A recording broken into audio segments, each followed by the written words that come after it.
calling all sports fans and athletes. Have you ever longed for a place to converse about your passion for sports? Hang out, talk sports, meet athletes, and be heard. Sports Chat TV. And here's your host, Brooke Brown. Welcome to Sports Chat TV, everybody. As you can tell, it's March Madness time. Been talking about it all week, the last week, this week.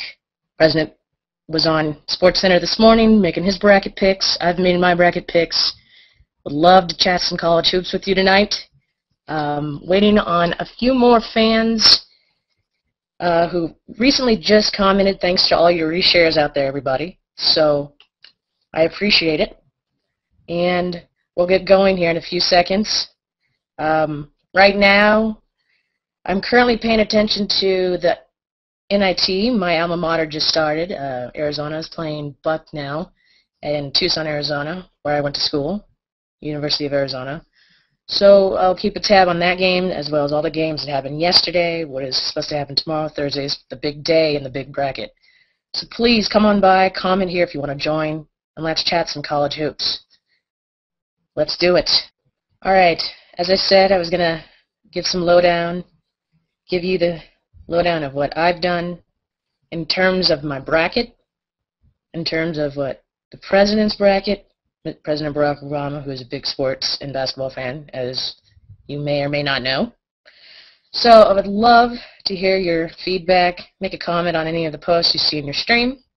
Let's go over a few games that currently happened yesterday, Tuesday, the March 13th, and that was the first day of March Madness of this first round. We had Western Kentucky playing Mississippi Valley State, and Western Kentucky pulled off the win with 1 point, 59-58. So that was an intense game to watch when it came down to the wire. And there's videos of that located on ncaa.com. Not a sponsor, just want to tell you where to go for some information. In terms of bracketology, I have questions for all of you sports fans out there. Do you believe? Hey, welcome aboard. Thank you. I'm no expert, but I came to join you. Thank you. Let's talk about it. Well, we have some people who commented that they were going to join, so. Oh, good. Maybe I can learn something. I need to learn. So as I was commenting right now, I was going over some scores and brackets about yesterday, and as a sports fan that I am, I was a little peeved about the selection committee and how Selection Sunday went. Maybe because my team should have been in the big dance and during the National Invitational Tournament instead of the big NCAA tournament, but do you believe that this tournament is fun to watch, or do you just hear about it and not really engage much?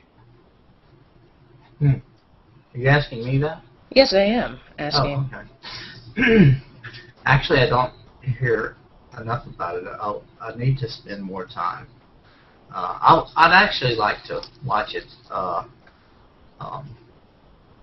just work 24 hours a day. So, tell me. I don't know exactly what's going on right now with like who's playing y'all and when. Who's playing all right now? Like yeah. In terms of the National Invitational Tournament, or who's going to be starting tomorrow in the big NCAA tournament? Like tomorrow, yeah. Tomorrow, first round. Well, there's in the bracketology, there's a Southeast, West, and Midwest.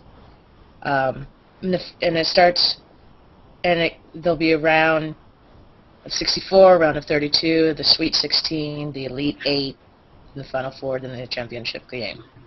Can I ask you something? Sure. For people like myself who are not sports experts, but want to learn more about it, is there where do you go? Is there a good website to start with? Yeah. Not that I'm a sponsor. They're a sponsor. I guess yours would be the best website. Well, it would, but that's more of my opinion. I guess if you want a little bit Well, I don't know. Like I right now I pay attention to NCAA.com. College basketball, men's college basketball. There's also the women's tournament going on as well. Or you could go to ESPN.go.com. Or just any SportsIllustrated.com. Anything that has ties to sports and sports journalism, and there's a lot of blogs, a lot of columnists out there that post regularly on a daily basis that either have their takes on the current sports headlines of the day. Yeah. So those are good sources I would go to. CBS Sports is a good one. Yeah. I would love to get back into watching more, but I used to be heavily into basketball when Shaquille O'Neal was playing here in Louisiana at LSU. LSU, yeah. And we had a blast in those days. But so who are the big guys nowadays? Any great up and comers? Oh, there's a bunch of up and comers. Although Syracuse just suspended their #1 player for academic ineligibility yesterday, so he won't be playing the tournament because he didn't keep his grades up over the season. However, there's always great players who come out of many teams that eventually we'll see in the NBA. I know from past, I guess it's because I'm close to this team because I went there, but from the University of Arizona, we've had Chase Budinger, who's now plays in the NBA. So does Jordan Hill, who plays in the NBA, as well as we've in the past who also went to the school was Steve Kerr, who ended up becoming a championship Hall of Fame basketball player. He's now a commentator for TNT. You have Mike Bibby, who plays for who was on Atlanta, but now has been traded around. So there's a lot of up-and-comers that end up in the NBA due to what they do throughout college. Right. But there's also a lot of politics having to do with it, too. Like, for instance, Selection Sunday, the reason it's called that is because there's a selection committee that chooses... And I've watched some of those in the past. Yeah, that chooses who ends up in the March Madness tournament. Right. Now, some teams get automatic bids, which I disagree with, because some teams may have a harder schedule throughout the season than others. Some claim that certain conferences are better than others, like a lot of people on the East Coast don't give the West Coast, like Pac-12 or the Mountain West, any respect compared to the bigger names like the ACC, the SEC, WAC, all those other conferences. So it's also a geographical, I'd say, reputation that a lot of these schools get. Is it a political thing, or is it all money driven? I know there's hordes of money involved in this. I think more and more as this has become such a big deal yearly, I would have to say both.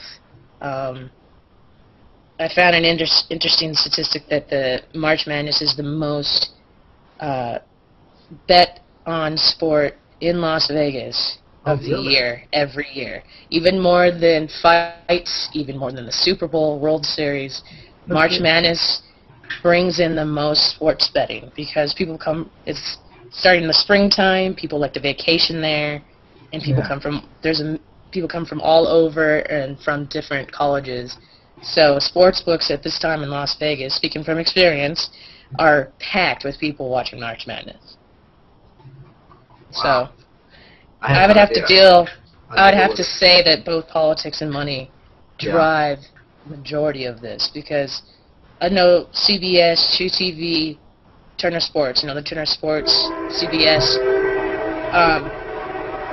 they love the ratings that they're getting from people in March Madness, how March Madness has been built up over the years, that, people watch Selection Sunday on ESPN, watch bracketology, and then they get ready to watch the team starting on that Tuesday and just watch for the rest of the month. So it becomes, in some games, and people, like the brackets, I'm sure, I don't know the specific amount of brackets that have been made throughout NCAA.com and ESPN, but there's got to be millions of brackets going out because anybody can start their own like poll and get people competing. And I'm in a bracket right now with other people that I've met from all over. So it's become just kind of a U.S. tradition in its own way.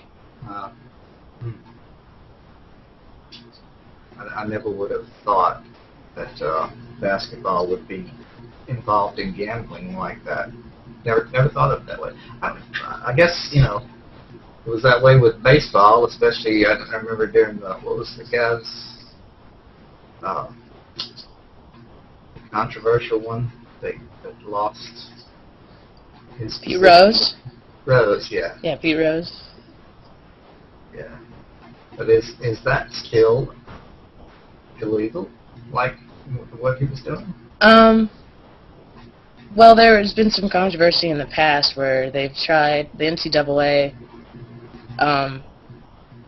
well, there's been some controversy of whether to make it illegal to bet or to keep it how it is, but it creates so much revenue and so much notoriety for schools that unless some politician just puts it to rest, I doubt that it will be deemed illegal.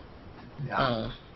Well, do you think that that's generating any underhandedness as far as the picks and all these kind of things? When you say politics, I mean... Well, yes, a school's reputation. Under the table stuff.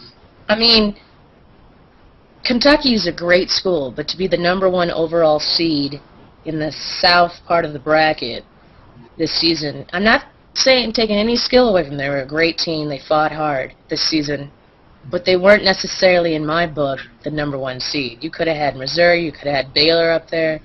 You could have had a lot of other teams.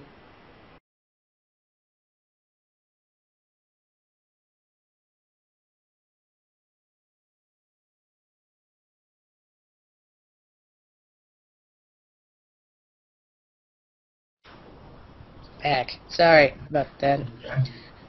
Anyway, as I was saying, Kentucky is not usually... I mean, they're a great team, but to be the overall #1 seed this season was debatable. Yeah. You know, not taking any skill away from the team because they fought hard as a great team, have a great coach, have a great school. But, you know, to automatically be picked as such a rate game for that part of the bracket, you know, it's debatable, but it's always, March Madness is always going to come down, a lot of it comes down to school preference and bias, whether you went to the school or you just root for a certain school each year. Right.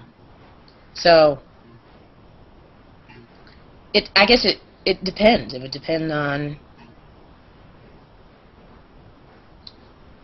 each, well, I mean, like I said, it's bias. I mean, you can't really break it down into, if there's this selection committee that sits down on a Sunday and says, this is the teams we want, Right. and then these are the teams that will give the other committee gives a national invitation to, and seeds as well, then that. Well, I mean, there would seem like that there would be some strict written down guidelines that they have to follow in the selection process. I don't understand that.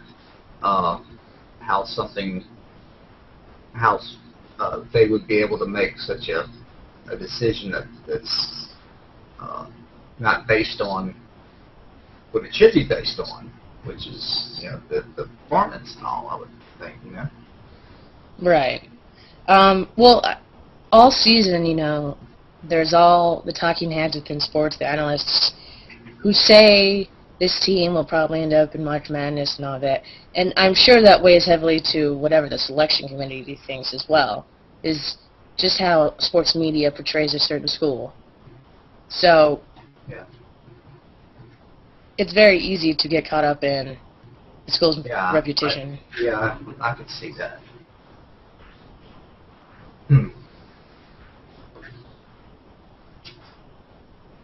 So, you know, is there like marketing and all that come into play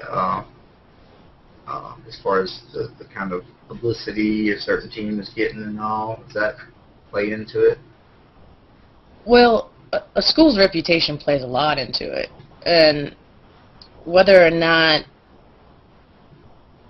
that's good for the school and for the league and for the tournament is another question. Because if the school consistently has made it, into March Madness for, say, 25 years, and then somehow the next season maybe a coach changes and then the team doesn't do as well, or, they're in a rebuilding process, not that the players are horrible, but they just don't seem to have the teamwork to get them there, should that necessarily be held against the team?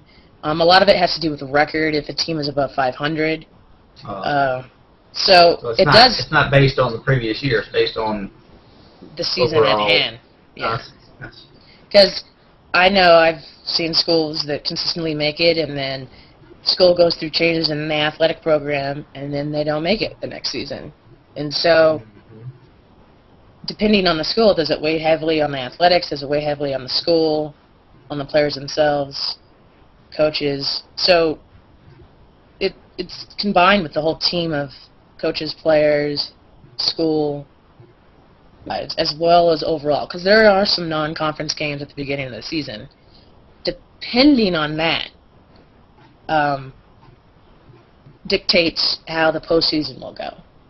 Now, I may be talking about my alma mater a lot, but what currently just happened this season is that my alma mater ended up second overall because they lost the championship game of the Pac-12 tournament by 2 points. And they were playing well in the Pac-12. However, they did not get a big bid into March Madness, but they did end up #1 seed of the NIT, which is the National Invitational Tournament, which they're currently playing in right now. So, some people don't recognize the NIT as much as NCAA tournament, even though that's a special invitational tournament for the teams that...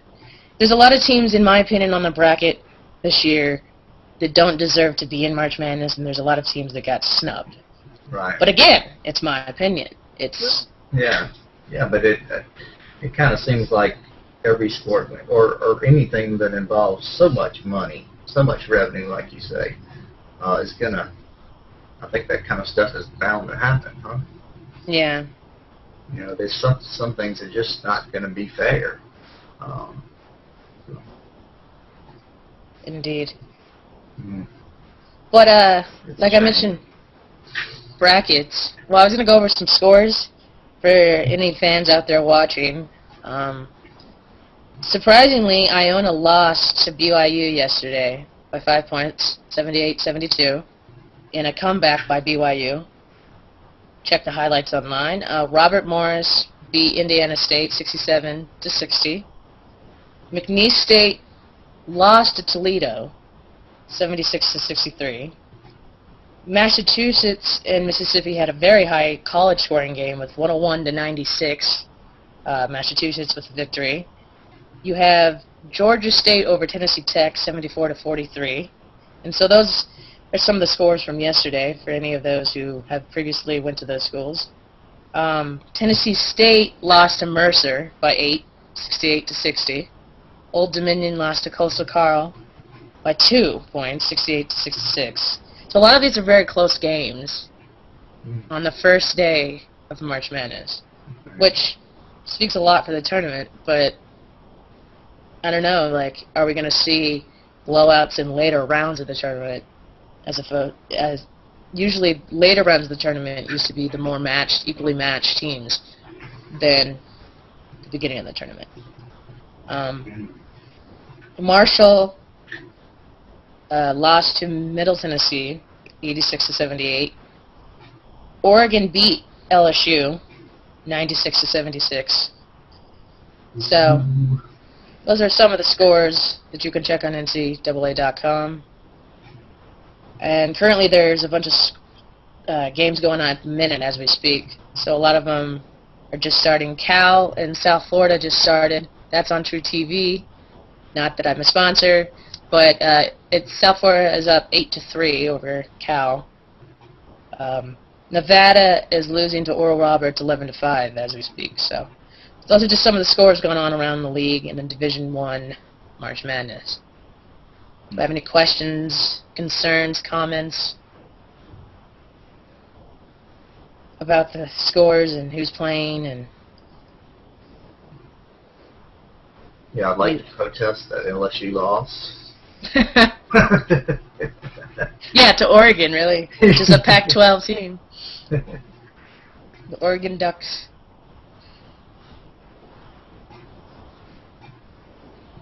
According to what I've seen on ESPN, not that I'm plugging them or anything, but the president every year, President Barack Obama, makes a bracket, and it's usually, it was on this morning, 9 a.m. Eastern, and 3 out of the 4 of him and I matched 3 out of the 4 of our Final Four.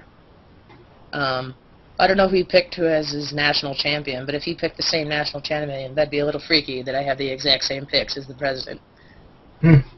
But that's something to look over, watch the video.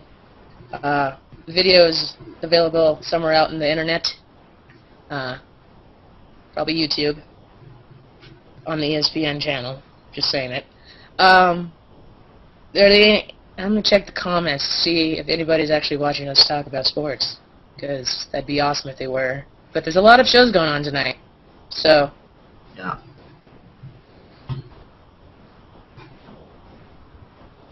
Let's see here. We had one comment. Somebody wants to join. That's great. Good.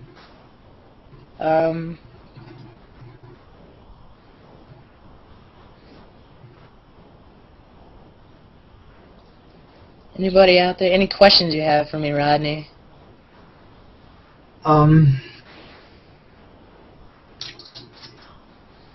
When you're talking about the president making his own bracket, can you explain that to me? Because I don't understand what that is about. All right, I'll send you. I'll send you a link. Give me 1 second. Yeah, they have a course. Well, I'll send you the link to show give you the link. But every year, a correspondent from ESPN and a crew will go to the White House, to like one of the rooms of the White House, and there'll be a big poster board, and him and the analyst will talk about how the bracket breaking down, and he'll talk just hoops with the ESPN analyst about who he thinks is going to win, who he puts for his picks. And the man knows his basketball. And he was actually at a game yesterday, so it's interesting to see him, kind of engage and talk about one of his outlets. In the hangout, right? Yeah. Invite him. I wish I had that poll, but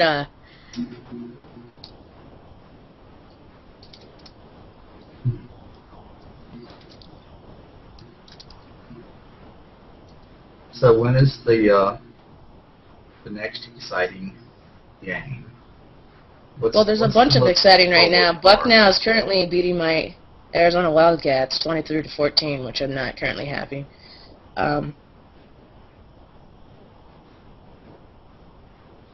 Yeah, there's a Clout just introduced the ability to plus K teams. Interesting. Leading up to this, I didn't quite understand it fully, but I saw and voted for some of the teams that I recognized and knew were good teams. Interesting. That's a good thing, I guess, because that's sport. If Clout, I know is tied in with Google and Twitter and all, and I'm sure that would be a good thing for the sport. If they get more involved in social media. Yeah.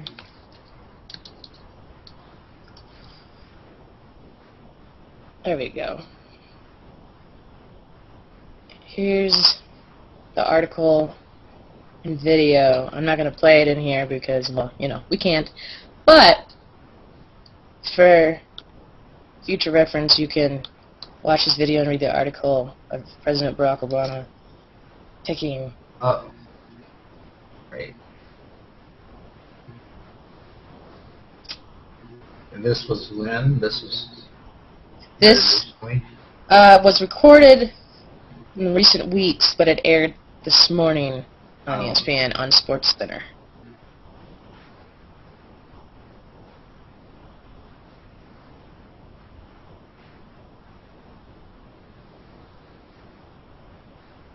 It's interesting to see that,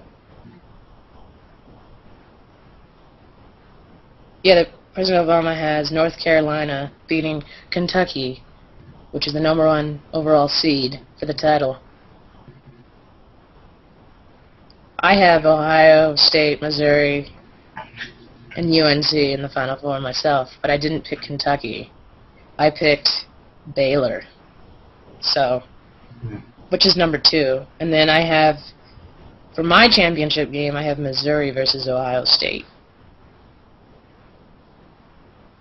So I have UNC, Missouri, Baylor, and Ohio State for my 4. So it should be interesting. Normally I don't do well on my brackets every year, but it's just fun to watch because anything can happen. It's become a national pastime to pick your bracket. Do I have any questions, comments, concerns from anybody actually watching this broadcast? That'd be awesome. Send a comment. If you'd like to join, let me know. Yeah, don't be shy. Be shy. I know Bruce is watching it. I saw him watching it. I agree. Shout out to Len and Patton out there watching. The postseason of this is better than the BCS system for football in college sports. I agree. I wish football would kind of come to a March Madness kind of sort of ending, which would be like November Madness or something. But don't be shy, even if you don't have a video camera. You can join if you have a microphone. Yes, please. Please join. I know there are a lot of shows going on out there, but if you like sports, join us. Interesting. You have out to Lennon Patton, who's watching, who's currently commenting. He has Kentucky beating UNC in the championship game. So it's complete opposite of the president. Nice. But well, there are those out there that disagree with him on certain things. I'm not saying I do. I love the president. He's a great guy.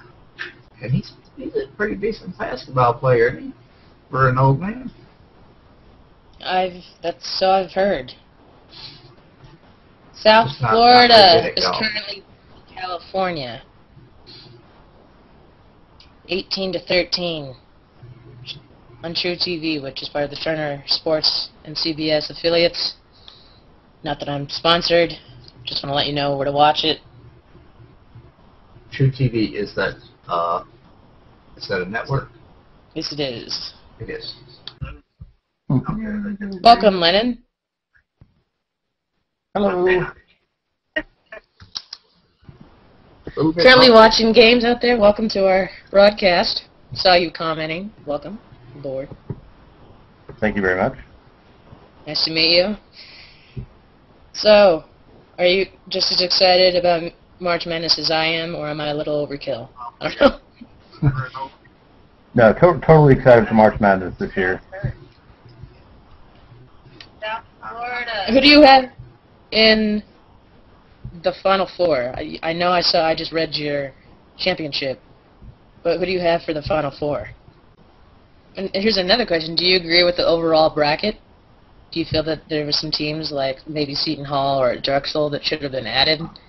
And maybe... Well, yeah, I mean, there's always teams that are on the bubble that you could go one way or the other with. But to be honest with you, I'm one of the typical college basketball fans. I don't really watch a lot of college basketball until the tournament starts.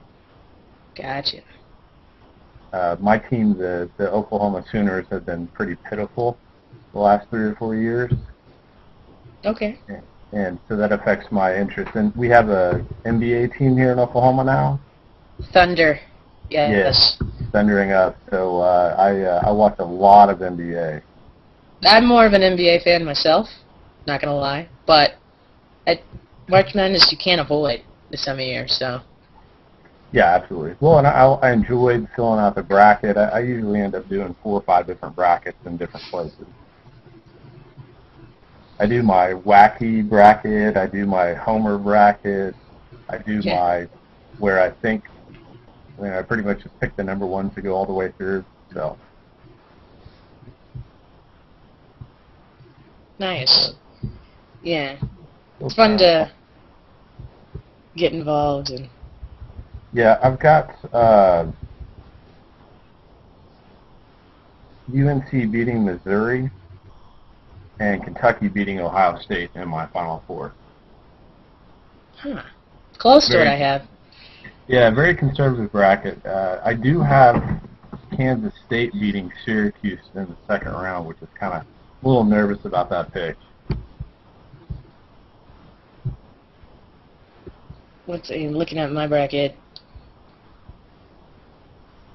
I have, funny, everybody, I have Kentucky losing in the second round to Iowa State.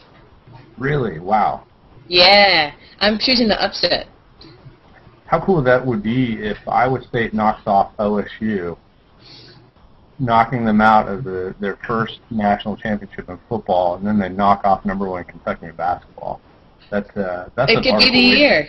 Yeah, exactly. The poor Cyclones. They're the Oregon State of big.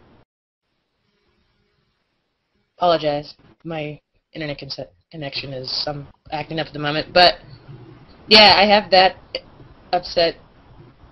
I have Baylor beating Colorado and then beating UNLV. Mm-hmm.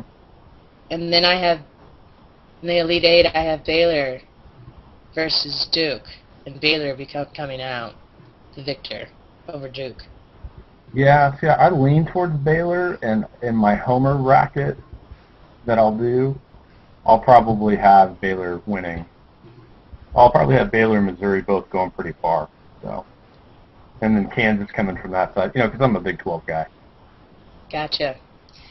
See, I'm a Pac-12 person, which everybody says we're the worst, but it was fun to watch this season and a lot of competition. Yeah. I don't know. I don't really have the. I just get because I'm such a college football fan. I get kind of annoyed with the SEC in general. But that's the only conference I kind of root against. If I was to root against a conference, I really don't have a problem with the Pac-12. In fact, there was a really good chance that OU was going to go to the Pac-12 or the Pac-16. Yes, which that was going to be interesting to have a Pac-16. Yeah, I was kind of excited about that because I watch a lot of Pac-12 football, and if I had a second favorite team, it would probably be Oregon. So. The Ducks. Yes, the Mighty Ducks. The Ducks. Who beat LSU, which, sorry, Rodney. Yeah. But and then in my West, I have, well, of course, Michigan State getting through. But to the Elite Eight, they play Louisville, and Louisville take out Michigan State. See, I have Long Beach State as my dark horse going all the way to the round where I have them getting beat by Michigan State. But Long Beach State, I've watched them a couple times and I've read a couple things. It's a senior-laden team. I mean, you're on that side of the country, but that's kind of, I think that's the lowest seed that I have getting that far in my entire bracket. Yeah, well, I have them beating New Mexico because I don't think New Mexico really needs to be in the tournament in general. Sorry, New Mexico, but it's true. Right. But I just don't see them, if Louisville is going to beat Davidson, I just don't see them beating Louisville. Just because Louisville just has the history, and they also played pretty well this season. Not to say they played championship well, but well enough. Right. Well, like I said, it's the one team that I always have a feeling about a team every year. I know a lot of people are talking about Belmont this year as Yeah. being kind of the sweetheart team, but I took a look at that Long Beach team. They're almost all seniors starting. Yeah.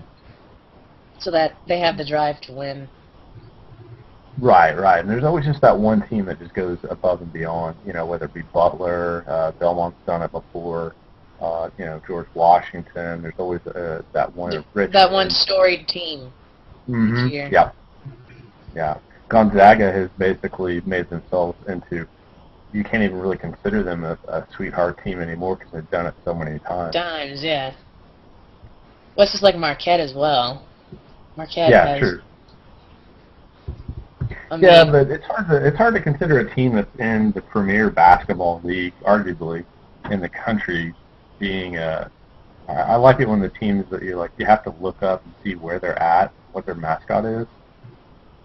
That's a real dark horse team.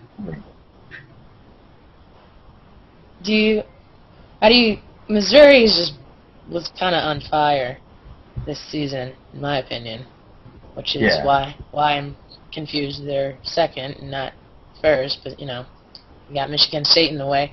Like I said, I have them all the way to the Final Four. I have Missouri Same here. Yeah, because they played with such intensity every game that it was like they want to get somewhere this season and make a name for themselves. So. Right. Well, and they need to become a basketball school because they're about to be in a position where they're not going to win a lot of football games. Yeah. Sorry, that was my SEC bias showing through. Well, like you said, I agree with you about the whole BCS thing too in football. Why can't the whole postseason of football, as they are changing conferences as competition gets more fierce, why don't they make it like this, like a madness or a bracket, or like the NFL? I mean, that's a whole other hangout on itself. That's true. We get closer to football season, we should do a college football hangout. But I prefer March Madness to that. It's money, it's corruption, it's tradition. It's a bunch of different things, but I don't know if you watch Real Sports on HBO or not. Yes, I do. They've done a lot of looks at the BCS, at these non-profits that are set up to run these bowls, and they are crooked. Really, just absolutely filthy crooked. The way that they're in bed with the TV networks. Yeah. It's hard to break that system. So plus the college presidents just don't want to do it. And the Big Ten college presidents kind of have a stranglehold on college football. And the BCS is not sanctioned by the NCAA. I'm sure you know that, but your average college football fan doesn't realize that it's actually not run by the NCAA. So, and I think it helps March Madness that this tournament is run by the NCAA.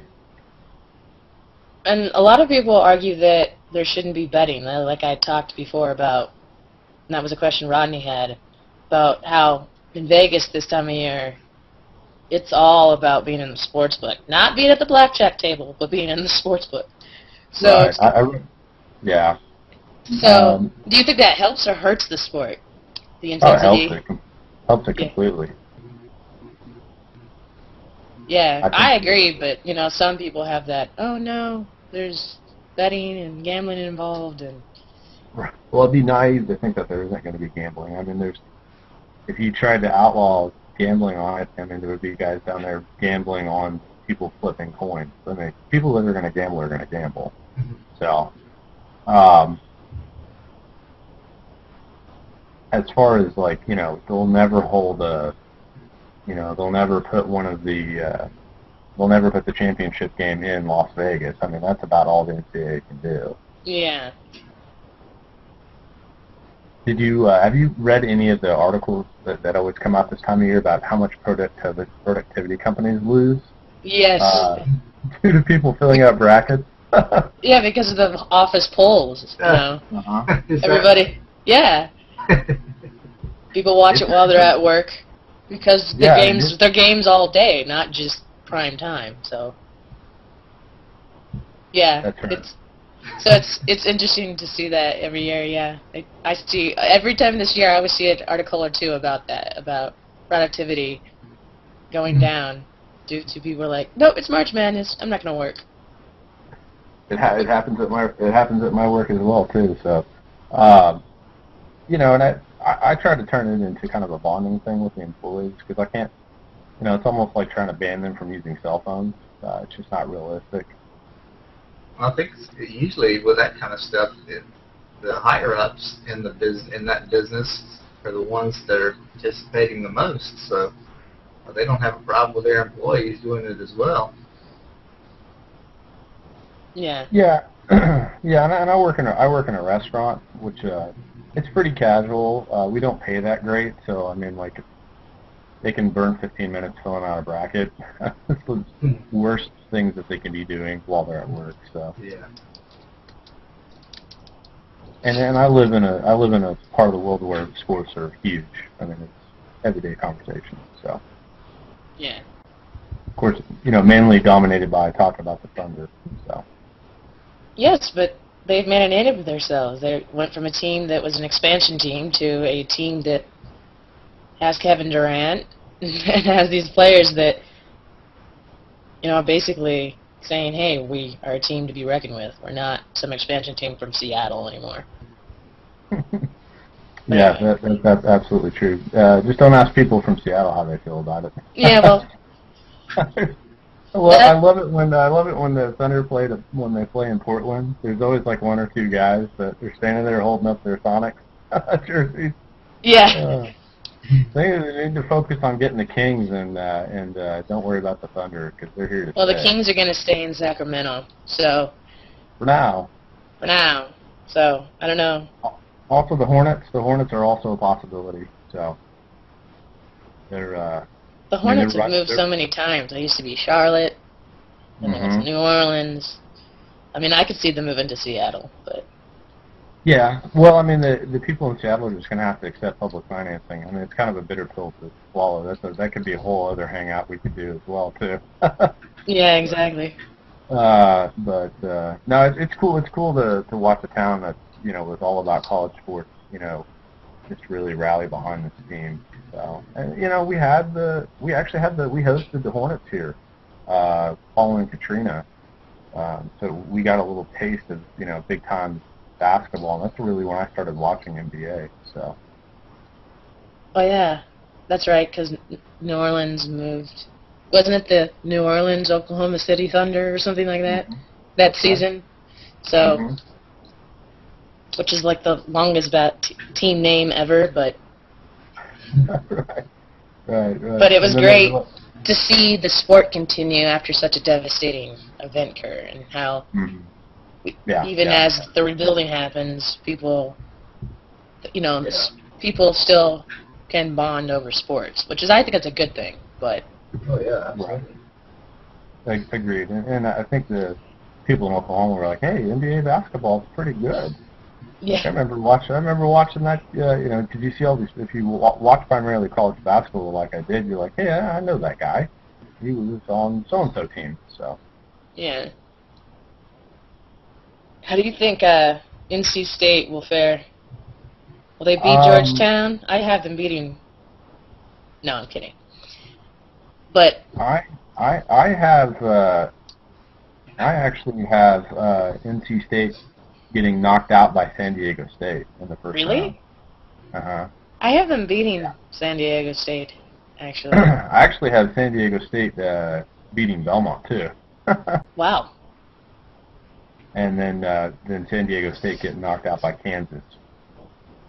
Well, I have Kansas going all the way to the Elite Eight, but getting knocked out by UNC. Right.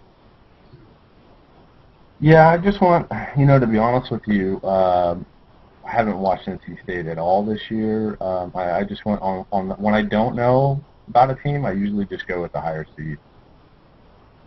Which usually... Is NC State a team to watch out for this year? No, they're ranked 11th. I was just wondering. because a lot of people have their like team. And do you think Temple will do well this tournament, or do you think they haven't had the best tournaments recently? So.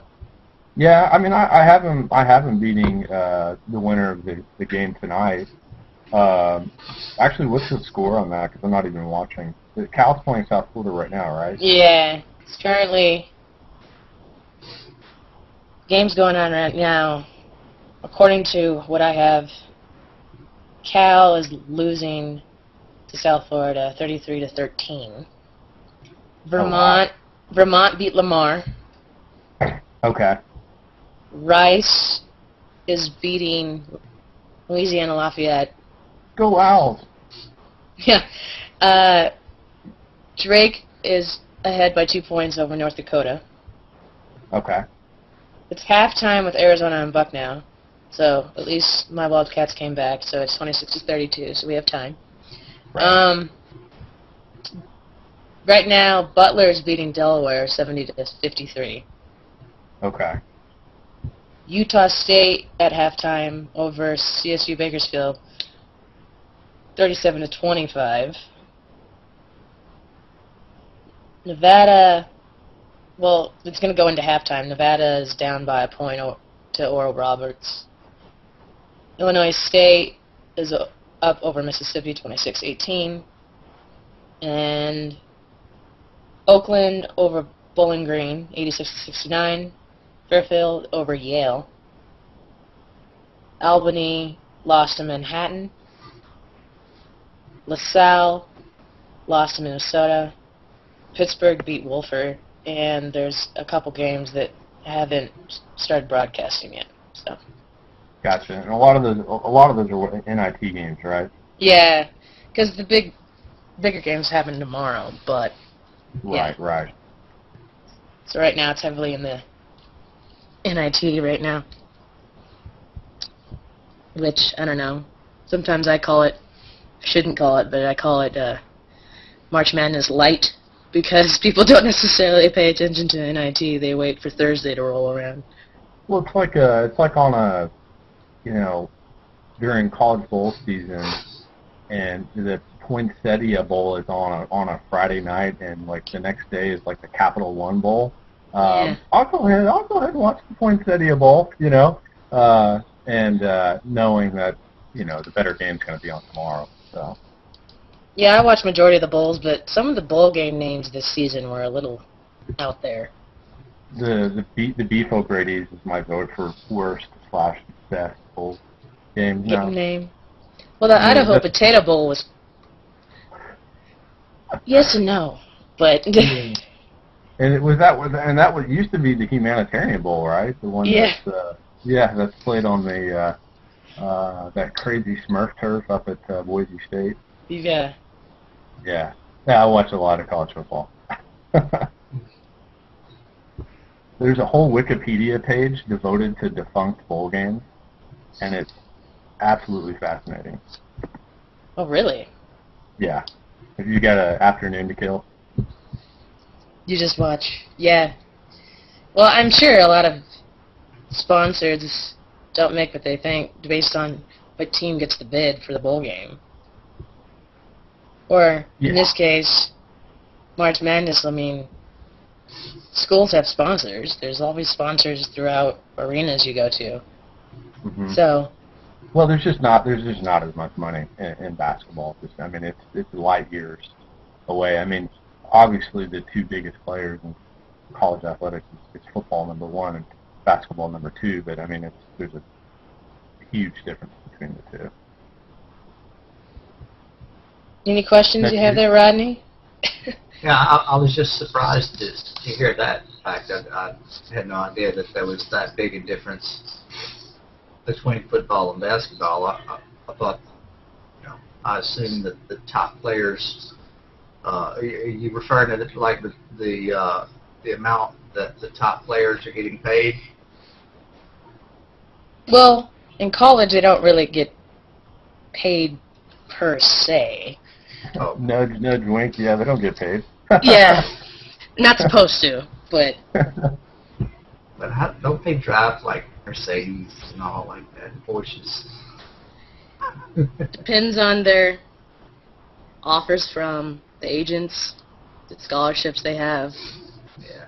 If they somehow, under the table, get some endorsements that they shouldn't have while in college. I mean, it's all well and good and professional, I mean, because they're not in an institution that's about educating, but that's another topic in itself. That's a whole other hangout there. Yeah. Yeah, technically they're amateur status, and under the NCAA they're not allowed to. They can't even come into my restaurant. I get because I actually sponsor several different schools, so I'm pretty familiar with the business side of the athletic department. So I've got sponsorship contracts with the University of Arkansas, University of North Texas, University of Arkansas Little Rock, and the University of Oklahoma. And I get a letter from each institution every year from the compliance office making sure that I don't give any kind of inducements. They can't get a free sandwich in any of my stores. They can't get a free can of soda. They can't come and work for me and then clock in and not actually work. That's happened in a lot of different places. So the rules are very extensive concerning what the players can get while they're enrolled and considered eligible by the NCAA. So. Yeah, so that's a whole nother level. Yes. That's a whole other hangout we could do. Yeah. Or there's, I don't know any of these kind of facts, but are there any kind of guidelines that would keep a college age athlete out of the professional leagues and making the big bucks? Or is that happening? Or well, there's a lot of players that never end up getting drafted, or they get drafted, get traded, and then their performance in their first few games demotes them to developmental leagues or minor leagues. So, I mean, if they're overall #1 draft pick, yes, they're going to get playing time. But there are a lot of draft picks that get paid to warm the bench. So. And what the current rule is that they have to, in the NBA, be right back. They have to play at least 1 year in college, I think is the rule. Oh, is it? That's what I was wondering if there's any kind of encouragement, or are they encouraging education as a prerequisite for coming into the pro leagues? No, I mean, there's just the rule that the NBA has that no player can be drafted out of college unless he's spent at least 1 year in college. Right. There's a whole group of guys in the NBA now, like LeBron James. He's probably the most famous. Kobe Bryant, guys like that went straight from high school right into the draft. Oh, is that right? And yeah, there's a younger group of guys like Kevin. Did that rule change since then, or is that what? Yeah, I think it changed in 2002. I think it changed because the star player that we have for the Thunder here in Oklahoma had to play. He played 1 year at Texas before he got drafted. So, Interesting. So I think they have to play. They have to complete their freshman year at a college. I think that's a good rule, though. Well, I think they should have to go through all 4 years, personally. Yeah.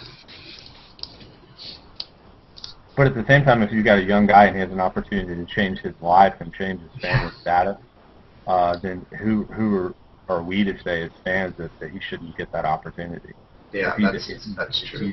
He's 18, and because the rules aren't the same for international players. No. Right. Yeah. Which is, I think, another. Well, this is again another hangout in itself, but which is another reason why I believe that NBA in general is becoming more international, and basketball in the world is becoming more popular and international, is because of the diversity of the international players coming and what they have done on their national teams and the Olympics. Like a few years ago when our dream team didn't do that well, but Argentina got the gold and issues like that makes it a little bit more even. It's not just a American-driven sport anymore. But again, in their hangout. Yeah, we could do the rise of the NBA and the brand of basketball in China could be a whole hangout. Especially through Jeremy Lin this season. Oh yeah, Linsanity. Mm-hmm. Now, do you have where do you have Harvard? How do you have them? Speaking of Linsanity. Yeah, Harvard. Let's see here. Because they're a 12 seed in the East. I'm looking. I think I have them losing to Vanderbilt. Okay, I have them beating Vanderbilt just based on the percentage of times that 12 beat 5. I think that's my. Is that my only? I think that's my. Nope. I have Long Beach State also beating New Mexico. But that's one of the most common upsets in the kind of the middle ranges is the 12 beating the 5 upset. So I don't know.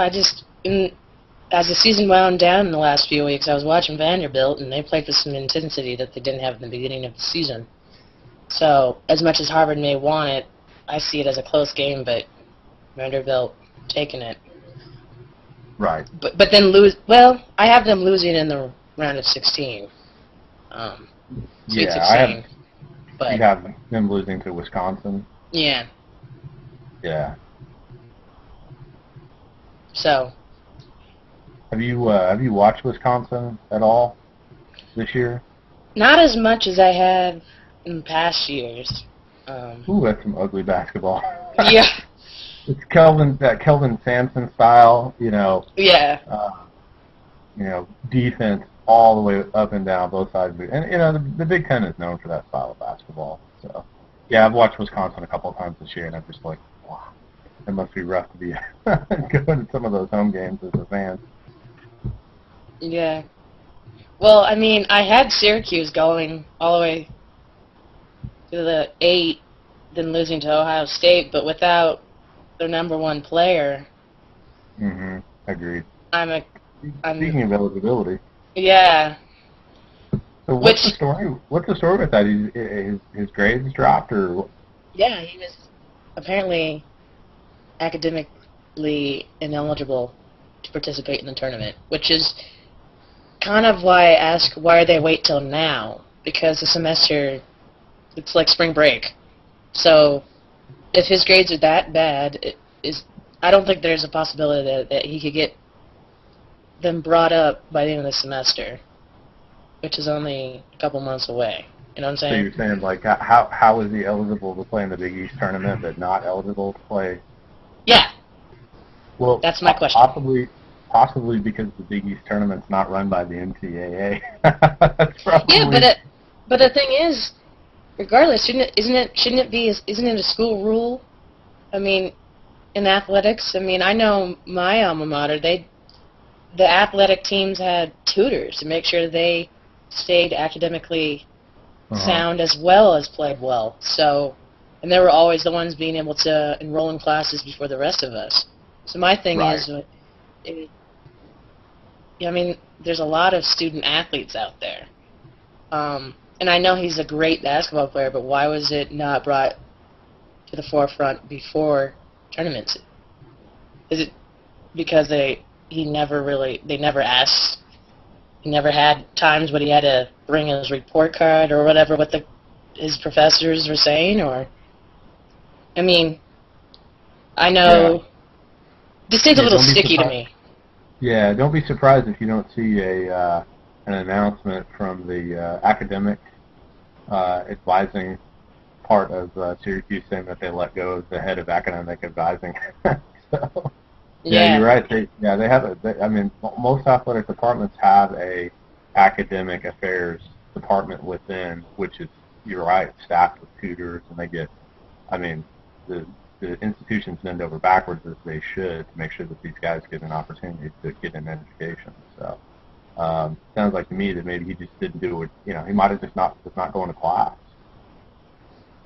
But at the same time, it's like, Yeah, Why wait so long? Yeah, I don't know. When the season started before the turn of the new year, and you have January, you have all of February, and then it's just coming to head now as we enter into March Madness.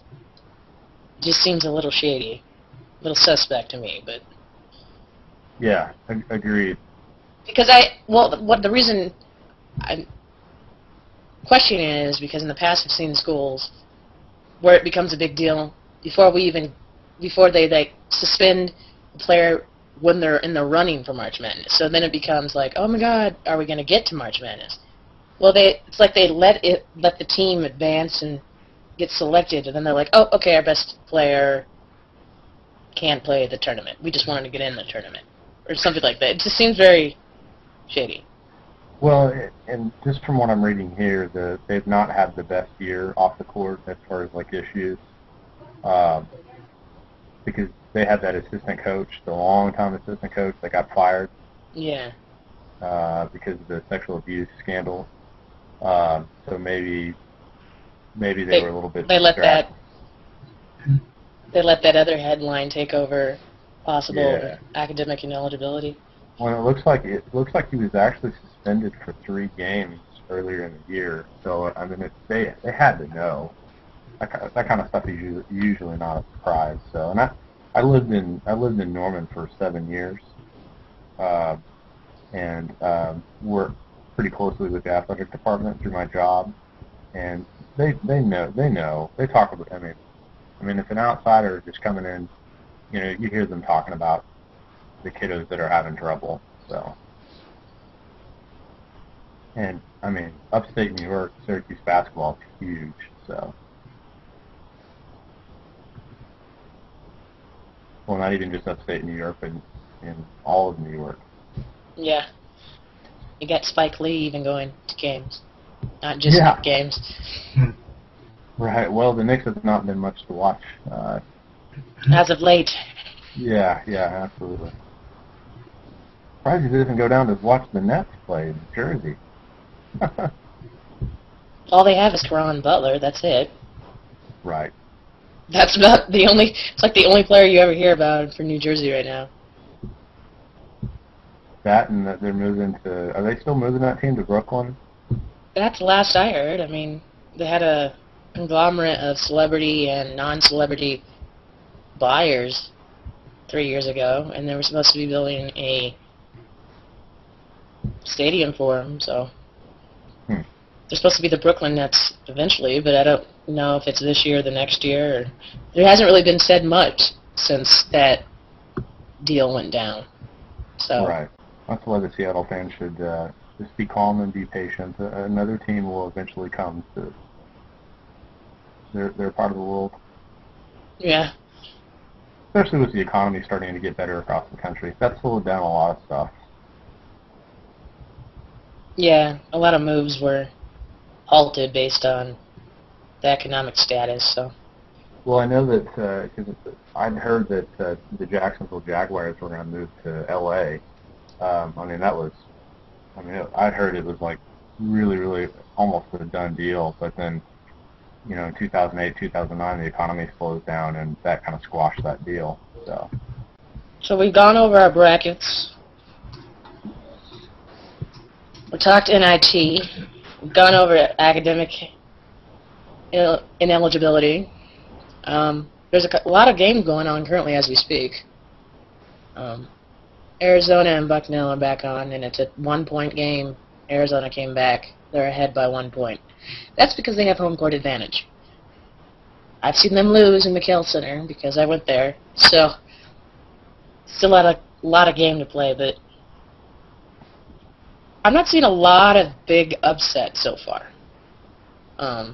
Miami, Florida beat Valparaiso, but is that really a surprise? I mean, Penn beat Quinnipiac.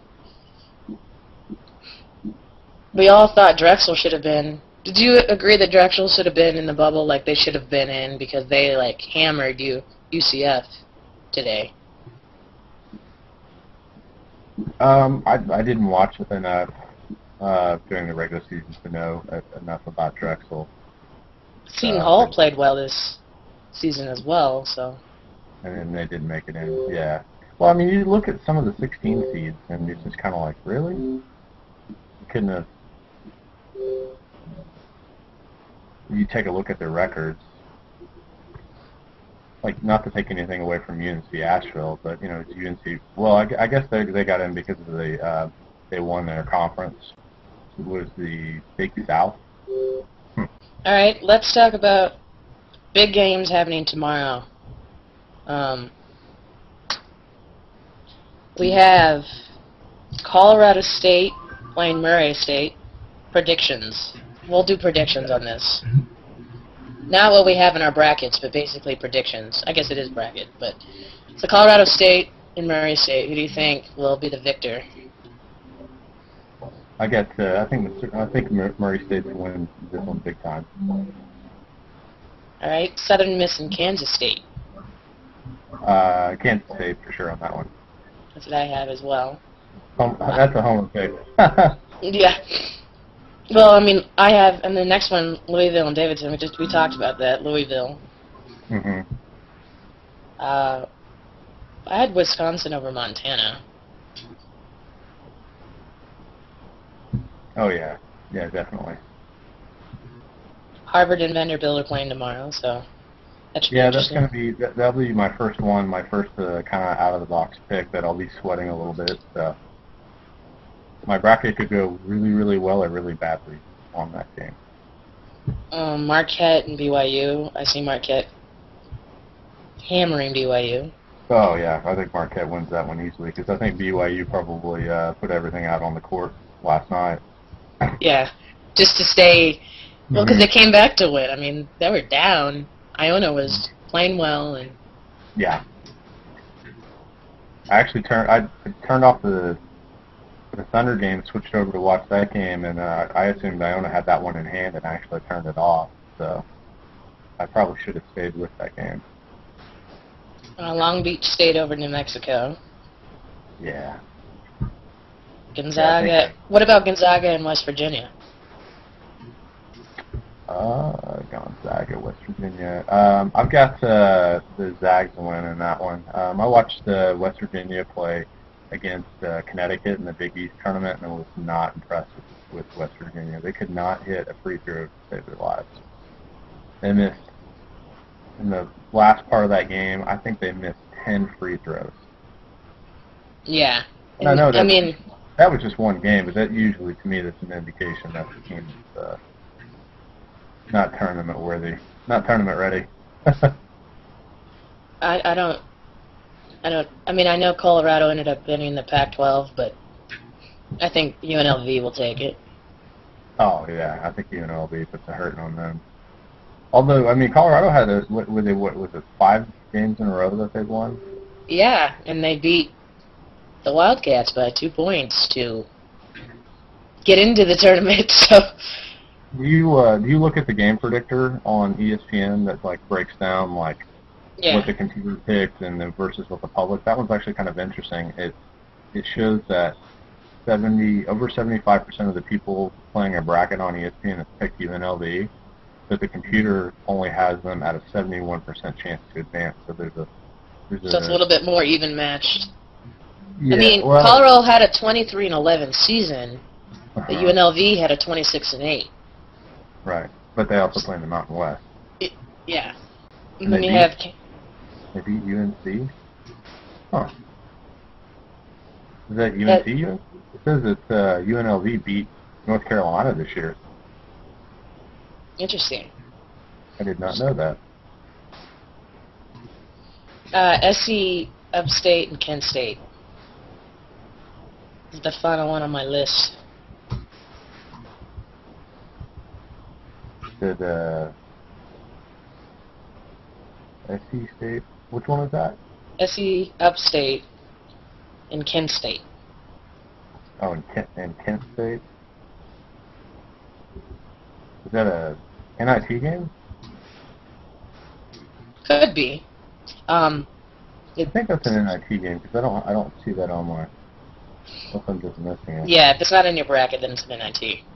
Yeah, I think it is an NIT. I was like, Kent State, I don't remember seeing them this year in the tournament. So, as we've talked, we've pretty much covered everything March Madness so far. I mean, it's only just the beginning of March Madness. It's only going to get a little bit crazier as it goes. There'll be some upsets. Well, I don't know. As we talked about the bracket, I don't know if there's going to be as many upsets as... Last year there was a lot of upsets, if I remember correctly. I think, I don't know, I think that the Vanderbilt-Harvard game and the Long Beach State and New Mexico one are probably our best chances for upsets tomorrow. We're going to see them. Purdue over St. Mary's. I have Purdue over St. Mary's, but I have them losing to Kansas. Purdue over St. Mary's. With the Midwest. Midwest. Yeah, I have St. Mary's winning that one. Oh, really? Yeah, I have St. Mary's winning that one. Because St. Mary's beat Gonzaga twice this year. That's true. They beat BYU twice, and they were 14-2 in their conference. And I mean, if you just match it up, it's about 50-50 though. If you look at the people picking, it's pretty even on ESPN. It doesn't really go heavily one way or the other. I think St. Mary's has a 51.1% chance, according to how people are picking on ESPN. Yeah, I'm looking at that national breakdown. See, a lot of people have Kentucky as the victor of the national championship. But a lot of other people, we all have like Ohio State, Missouri, and UNC in the Final Four. But I just can't get behind the Kentucky train. I know they're a great team, but I just don't see them. I see teams being a little bit.